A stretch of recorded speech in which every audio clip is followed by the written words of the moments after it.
For literally thousands of years, the definition of luxury has been pretty simple, right? Gold, diamonds. But what if the most valuable, most sought-after materials of the future weren't dug out of the ground, but grown in a lab or forged for a spaceship? Today, we are diving into the weird and brilliant competition that's totally redefining wealth itself. All right, I want you to imagine something with me. Fast forward to the year 2030. You're at some super high-end gala, and you notice something's different.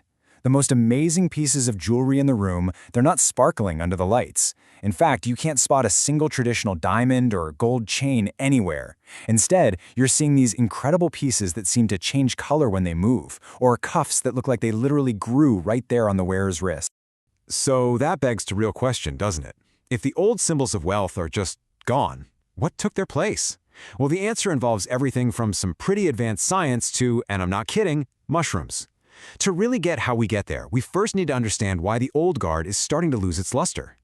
To really understand this revolution, we first have to look at why the old guard, gold and diamonds, is starting to lose its grip after literally millennia of dominance. It turns out, just relying on tradition, well, it's not cutting it anymore. And this slide, it just perfectly nails the core conflict. For centuries, luxury was simple. How rare is this rock? How deep did we have to dig to get this metal? But that is all changing. The new definition of value, it's shifting away from the material itself and toward the story, the ethics, and the sheer human ingenuity behind a piece. So what's really going on here? Well, it boils down to two major cracks in that old foundation. First, there's the ethical and environmental cost. People today are just way more aware of the sketchy supply chains and the insane damage that mining does. But it's not just about guilt. It's also about what one report calls repetitive aesthetics, which is just a really polite way of saying we're getting bored. I mean, there are only so many ways you can cut a diamond or shape a piece of gold. And you know what? That boredom has blown the doors wide open for some crazy innovation. Which brings us to our first challenger, biomaterials. This is jewelry that isn't mined, it's grown. And the star of the show here is something called mycelium. It sounds super technical, right? But it's actually just the root structure of a mushroom.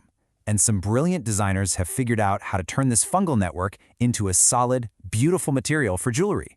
So how in the world do you get a pearl from a mushroom? Well, it's this wild process. You take fungal spores and you put them in a mold with a little food source.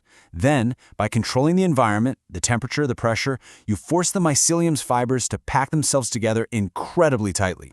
Once it fills up the mold, you cure it and seal it, and what you get is a hard, polishable object that's super durable but has this amazing organic look. And hey, it's not just mushrooms. Bio-resin, which comes from plants and algae, is another huge player here.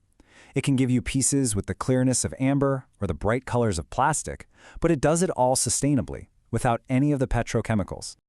Okay, so we've talked biological. Now let's do a complete 180 and go industrial. The second wave of challengers is coming from a place you probably wouldn't expect, the aerospace industry.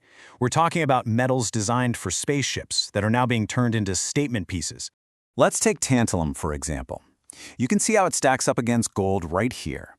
It's got a comparable density, so it has that satisfying, expensive-feeling heft to it. But look at the color. It's this natural, dark gunmetal gray that's just impossible to get with traditional metals. Plus, it's so safe it's biocompatible, the same stuff they use in medical implants. But the real showstopper, when it comes to visual variety, has gotta be titanium. Now, we've all seen it in its natural gray color, but high-end designers are getting these unbelievable, vibrant colors out of it. So, how do they do it? The first thing you need to know is that it has absolutely nothing to do with paint or pigment. You're not just adding a layer of color on top of the metal. No, the process is way more elegant than that. And this quote just nails it. The color comes from a process called anodizing. Basically, by running an electric current through the titanium while it's in a special bath, you grow a microscopic oxide layer on its surface. And depending on the voltage you use, that layer's thickness changes, which then alters how light waves bounce off of it. So those electric blues and vivid purples you see, that's not color, it is pure physics. How cool is that? So we've got materials that are grown and materials that are engineered for space. The third challenger is a technology that completely changes the shape of what jewelry can even be: advanced 3D printing. And we're not talking about those little plastic printers you might have seen around. This is direct metal laser sintering, or DMLS. It all starts with a bed of superfine metal powder, could be steel, titanium, even gold. Then a high-powered laser literally draws the object's shape, fusing the powder particles together one microscopic layer at a time. Now, here's what's so cool about it. This process totally shatters the old rules of jewelry making.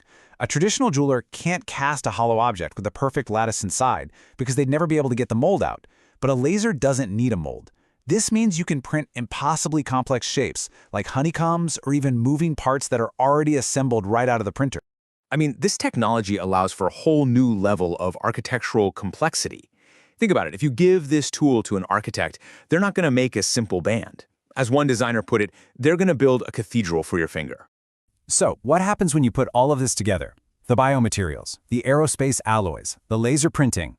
You get a fundamental shift in what we even consider valuable. It's not just about scarcity anymore. It's all about the story. And this is a really big deal for today's buyer. Growing a pearl in a lab or printing a ring in a studio, that completely bypasses the massive environmental damage of mining. The supply chains are short and transparent, so you eliminate the risk of conflict materials entirely. The value is no longer in the raw stuff, but in the incredible science and innovation it took to create it. It all adds up to what the research is calling a new kind of guilt-free luxury. It's the ability to wear something that's not just beautiful and innovative, but something you can be proud of, not because of its price tag, but because of its origin and its impact on the world. And honestly, this right here is the real takeaway. It's a huge philosophical shift. The status symbol is changing. Wearing these new materials isn't about broadcasting, "I have money." It's about showing, "I understand where technology, design, and culture are all headed."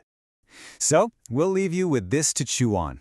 Next time you look at the jewelry you own, or the pieces you see in a store window, just ask yourself, is that piece valuable because the material is scarce, or is it just a rock, waiting for a little bit of human ingenuity to make it truly special?